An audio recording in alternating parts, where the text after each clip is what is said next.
सरकारी तेल कंपन्यांनी आता नवीन गॅस कनेक्शन देणं तात्पुरतं थांबवलंय. होय, अगदी बरोबर ऐकलत. पश्चिम आशियात इराण आणि इस्रायलमध्ये युद्धाच्या ठिणग्या पडल्या आहेत, पण त्याचा थेट धूर आता तुमच्या आणि आमच्या स्वयंपाकघरात पोहोचला आहे.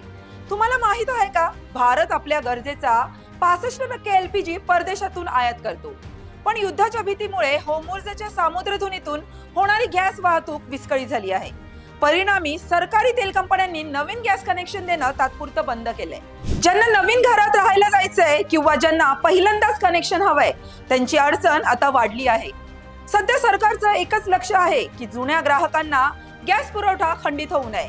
जरी पेट्रोलियम मंत्रालय सांगत असतील की साठा पुरेसा आहे, तरीही परिस्थिती निवळायला थोडा वेळ लागणार आहे.